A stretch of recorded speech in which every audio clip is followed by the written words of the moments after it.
अब होने के बावजूद भी क्या कहते हैं, लेकिन परमात्मा है तो, लेकिन मिला किसी को नहीं, लेकिन दिखता किसी को नहीं, लेकिन पाया किसी के नहीं।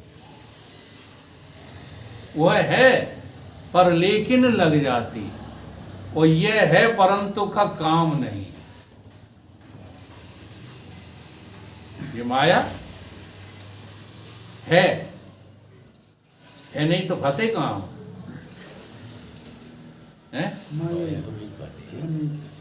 हाँ, यहाँ परंतु का काम नहीं, उसी में लगे पड़े हो। भैया समझाने दो वकील साहब को, समझाने दो जो है युग पुरुष जी को, समझाने दो फलाने महात्मा को, अपना काम थोड़ी छोड़ देंगे। वह है पर लेकिन लग जाती, परमात्मा में लेकिन लगा देते हो। और ये है परंतु का, ये है ही नहीं, परंतु का काम नहीं, इसमें कोई लेकिन परंतु लगाता ही नहीं। करने में लगे पड़े, बुढ़ापा आ गया तब भी लगे पड़े, मर जाएंगे तब भी लगे ही रहेंगे, परंतु का काम नहीं। ये है और नहीं, ये दोनों साथ कैसे? कभी ऐसा हो सकता है कि दोनों साथ हों? ये दूल्हा दुल्हन हैं कैसे? तो कबीर बाबा ने थोड़ा सुलझाने की कोशिश की। उन्होंने समझाया कि एक सत्य बना।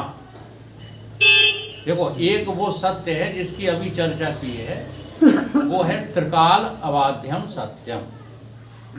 ये विषय भी बहुत गहरा है, उसको भी थोड़ा समझ लीजिए। माया अनिर्वचनीय है शास्त्रों में, है? आप लोगों के सामने प्रश्न भी खड़ा करता हूं। और ब्रह्म भी अनिर्वचनीय है। ब्रह्म भी कैसा है? अनिर्वचनीय। अनिर्वचनीय उसको कहते हैं जो पकड़ में नहीं आती, जो होते हुए भी मिलती नहीं है, उसको अनिर्वचनीय कहते हैं। यानी उसके बारे में कुछ कहा नहीं जा सकता। गोस्वामी तुलसीदास जी ने तो इतना कह दिया इसके बारे में, वो कहते हैं निर्गुण रूप सुलभ अति। माया के विषय में सगुण न जाने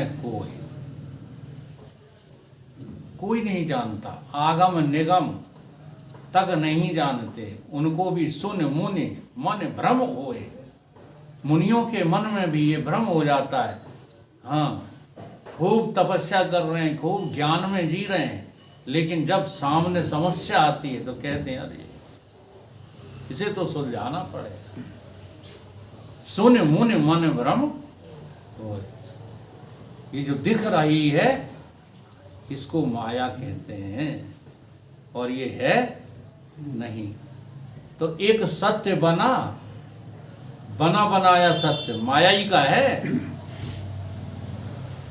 भाई। माया में प्रतिबिंब चेतन का सत्य बन गया।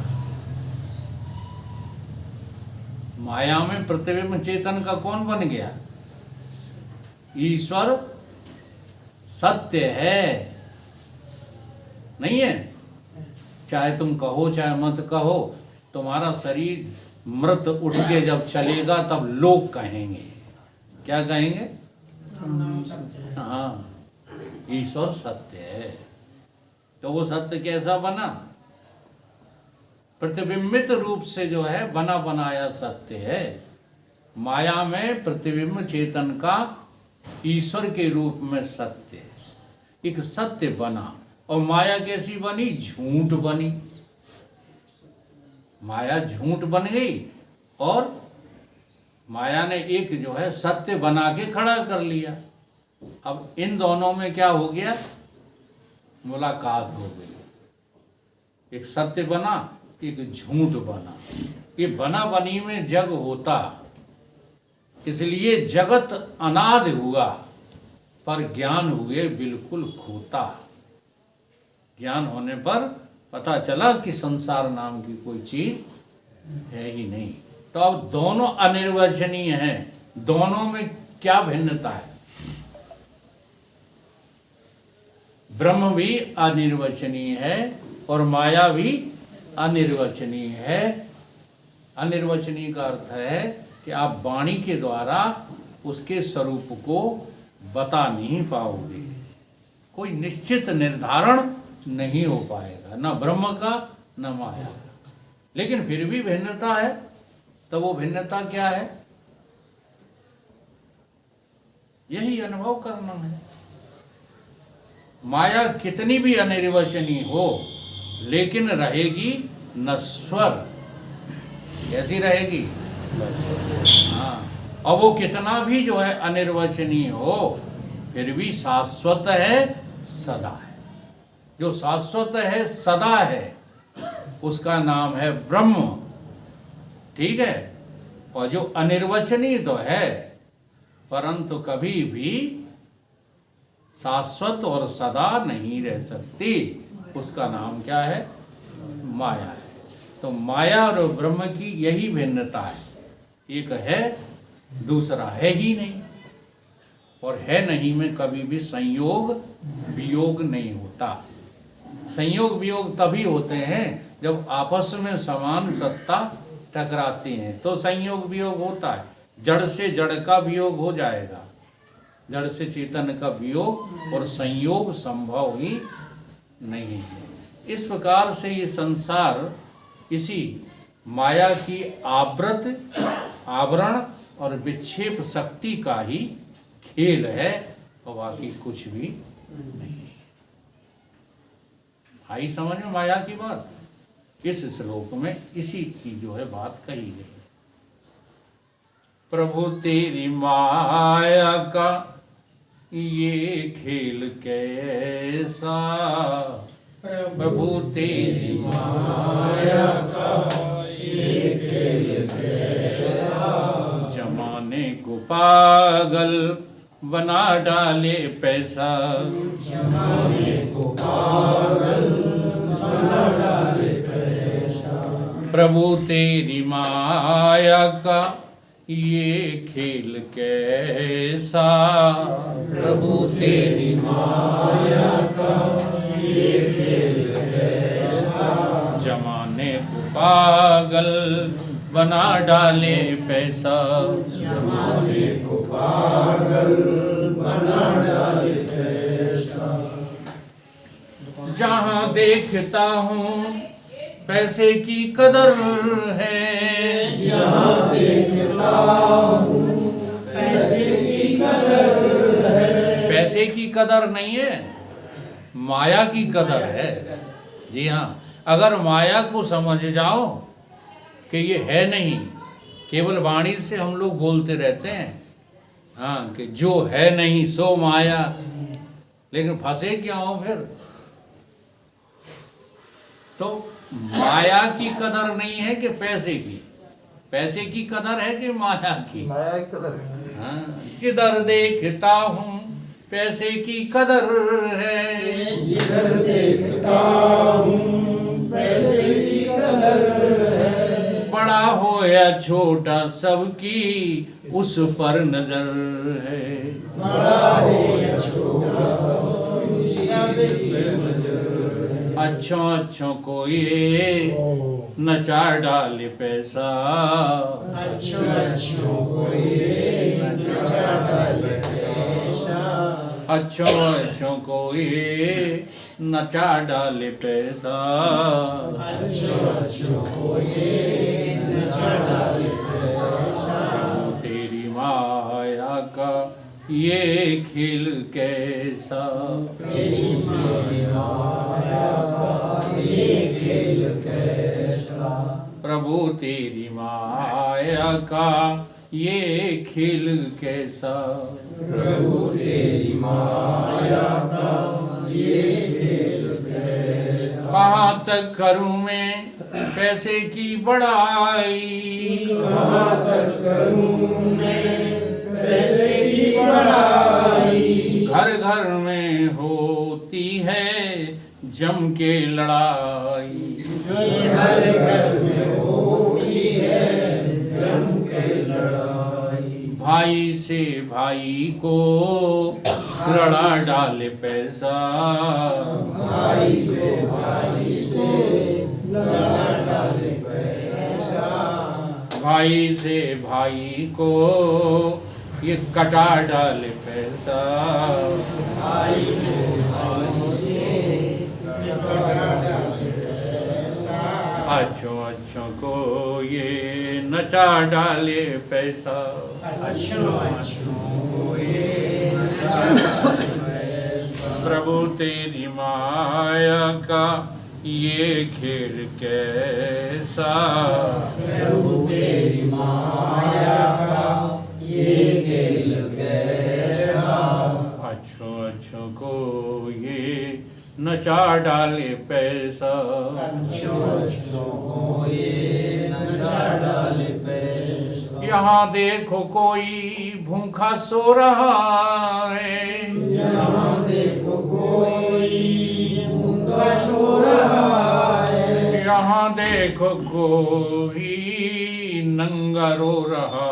है, यहाँ देखो कोई नंगा रो रहा है, बिना पैसे के सब चले काम कैसा, बिना पैसे के चले काम कैसा, प्रभु तेरी माया का है खेल कैसा, प्रभु तेरी माया का है खेल कैसा, अच्छों अच्छों को ये नचा डाले पैसा, अच्छों को ये नचा डाले पैसा, धन जो चाहे तो सोने की लंका बना दे, धन जो चाहे तो सोने की लंका बना दे, वो चाहे अपने घर में आग लगा ले, चाहे अपने घर में आग लगा ले, पैसा न देखा कोई रावण जैसा, पैसा न देखा कोई रावण जैसा, प्रभु तेरी माया का ये खेल कैसा, प्रभु तेरी माया का ये खेल कैसा, अब देखो धन से जो है सोने की लंका बनती है, ये किस अर्थ में बात कही गई? रावण ने हाँ किस धन से सोने की लंका बनाई? जरा ध्यान देने बात योग्य बातें हैं ये। रावण की लंका सोने की क्यों बनी? कहानियां पढ़ते हो परंतु उन पर विचार नहीं करते। रावण ने तप किया था और उस तप के फलस्वरूप उसको सोने की लंका मिली थी, है कि नहीं? सुनिए ये कहानी, वो हम लंबी नहीं करेंगे। मेरा यहाँ समझाने का अभिप्राय है कि खुद ही रावण ने अपने तपोबल से सोने की लंका बना डाली, धन के तपोबल से। फिर क्या हुआ? और खुद ही रावण ने जो है आग लगा ली धन के बल से। एक बार हनुमान जी जब पूंछ बुझा चुके तो रावण से मुलाकात हो गई। रावण ने कहा, यार हनुमान, ठीक है तुम अपने प्रभु के पक्ष में लड़ रहे थे, अच्छी बात है, लेकिन दुश्मनी करने का भी तरीका होता है। उन्हें कैसे? कि दुश्मन जितना तुम्हें नुकसान पहुंचाए उतना ही तुम्हें जो है दुश्मन को पहुंचाना चाहिए। लेकिन तुम्हारी तो जरा सी पूंछ क्या जली, तुमने हमारी लंका ही फूंक दी। तो हनुमान जी मना करते, मैंने जलाई ही नहीं, मैंने लंका नहीं जलाई। रावण कहता, देखो कैसे, हाँ अच्छे तुम जो है राम के दूत हो, राम तो कभी झूठ नहीं बोलते, तुम झूठ बोल रहे हो। हनुमान जी ने कहा, कतई नहीं बोल रहा हूं। उन्होंने कही कैसे? उन्होंने कही तुम्हारे धन से लंका बनी और तुम्हारी धन से लंका फूकी। कही कैसे? कि ऐसे कपड़ा किसका था? जो मेरी पूंछ में लपेटा गया वो कपड़ा कौन के धन का था? तुम्हारे धन का कि हमारे धन का? बोले तुम्हारे धन का। वो हमारे धन का था। अच्छा, तेल जो है ऑस्ट्रेलिया से, इटली से, कहां से मंगाया जाता है? तो किसने मंगाया था? तुम्हारे धन से आया था खरीद करके कि हमारे धन से? हावड़ बोला वो तुम्हारे ही धन से। कपड़ा तुम्हारा धन, ईंधन तुम्हारा धन। अच्छा, माचिस किसके धन से आई थी? तब नहीं चलती होंगे, और कुछ चलता होगा, तो वो किसके धन से आया था? कि वो भी हमारे धन से। तो सब कुछ तुम्हारे ही धन से आए। अच्छा, उनको तनख्वाह कौन देता था जिन्होंने आग लगाई? उनको वेतन कौन देता था? तुम्हारा ही धन था कि नहीं?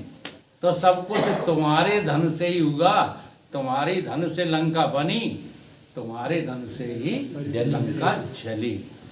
धन जो चाहे तो, अब बात अपने पे घट रही है, धन जो चाहे तो सोने की लंका बना ले, धन जो चाहे तो सोने की लंका, चाहे तो अपने घर में आग लगा ले, चाहे तो अपने घर में आग लगा ले। पैसा न देखा कोई रावण जैसा, पैसा न देखा कोई रावण जैसा। अच्छों को वे नचा डाले पैसा, अच्छों को ये नचा डाले पैसा। प्रभु तेरी महिमा पैसे से बड़ी है, प्रभु तेरी महिमा पैसे से बड़ी है। अब यहाँ पर माया नहीं, महिमा। अगर आप जो है आत्मा की महिमा को समझ जाएं तो माया कट जाती है। और जब तक आप आत्मा की महिमा को नहीं समझ पा रहे हो तब तक अविद्या को जो है काटना बहुत मुश्किल है। इसलिए प्रभु की महिमा की गुणगान करने के लिए संन्यास लिया जाना चाहिए। गोस्वामी जी देखो लिख रहे हैं, क्या कह रहे हैं? कलियुग केवल हरि गुण गाहा, कलियुग में केवल प्रभु के गुणगान करना ही संन्यास है। वस्त्र धारण करना संन्यास नहीं है। मैं वस्त्रों की बुराई नहीं कर रहा हूँ, बहुत अच्छी बात है बचने के लिए। इन वस्त्रों को धारण, इनकी महिमा अब सुनाया आपको थोड़ी सी। इन वस्त्रों को धारण करने के बाद औरतों में बैठने में शर्म आएगी। अगर फिर भी बैठते हो तो तुमसे बड़ा बेशर्म कोई नहीं है। ठीक, सिनेमा टाकीज में जाने में शर्म आएगी, नहीं आएगी, है ना? विवाह शादियों में जाने में शर्म आएगी। और ये सब बातें यदि नहीं होती हैं तो हम इन वस्त्रों को जो है फिर बदनाम कर रहे हैं। कितनी बड़ी महिमा है, देखो अपने आप जो है त्यागी बन गए वस्त्रों की वजह से। ये वस्त्र आपको विवाह शादी अटेंड नहीं करने देंगे। जी हाँ, ये वस्त्र आपको तेरही बेरही में जाने नहीं देंगे, सिनेमा वगैरह में झकने नहीं देंगे, औरतों के पास भटकने नहीं देंगे। हाँ, लोगों के द्वारे द्वारे पर ये कुत्ते की तरह घूमने नहीं देंगे। ये वस्त्र इनकी इतनी कदर होती है। हमारे गुरुदेव बस खड़े हो जाते थे, एक बस नारा लगाते थे कि दे उसका भी भला न दे उसका भी भला। रोटियों की बौछार होने लगती। तो इतनी महिमा है इन वस्त्रों की। तो यहाँ महिमा की बात कर रहे हैं, अब माया की नहीं। प्रभु तेरी महिमा पैसे से अधिक है, प्रभु तेरी महिमा पैसे से अधिक है। स्वयं स्वयं देवी लक्ष्मी तेरे दर पे पड़ी है। स्वयं देवी लक्ष्मी तेरे दर पे पड़ी है। बैरागी के चरण को छू न पाए पैसा। बैरागी के चरण को छू न पाए पैसा। दूसरा शब्द ही लगा दो सन्यासी। विजयानंद जी को, हाँ, समझाने के लिए। सन्यासी के चरण को छू न पाए पैसा। सन्यासी के चरण को छू न पाए पैसा। बाकी दुनिया को पागल बना डाले पैसा। दुनिया को पागल बना डाले पैसा। प्रभु तेरी माया का ये खेल कैसा। प्रभु तेरी माया का ये खेल कैसा। जमाने को पागल बना डाले पैसा। जमाने को पागल बना डाले पैसा। तो माया का स्वरूप क्या है? बिन जाने होय न प्रतीति, और बिन प्रतीत होय नहीं प्रीति। जब हम इस माया की प्रकृति को झूठ देख लेंगे तब मुझे ये सारा संसार क्या देखने लगेगा? सत्य स्वरूप। बोलिए सतगुरुदेव।